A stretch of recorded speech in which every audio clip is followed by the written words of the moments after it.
什么？什么？什么？ Shema is the next thing we're going to learn now. Shema just means what.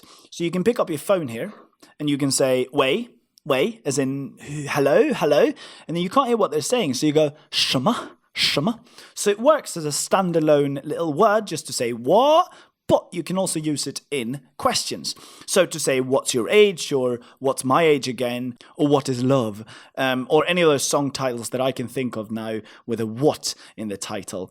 Okay, so you can either use this shema as a standalone word just to say shema, or if you want to put it into a longer sentence, you have to put it at the end, at the very end of the sentence, which would be like, what's your name? Okay, so then what would not be in the beginning, just like in English, it would be at the very end. Okay, so we would say 你叫, okay, and instead of saying the name then, we would just have what at the end then. So let's go with that then. We would say 你叫, and then we would say 什么.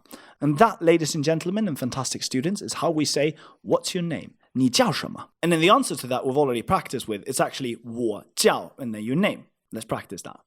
你叫什么？我叫 Felix. OK。你叫什么？ Steffi。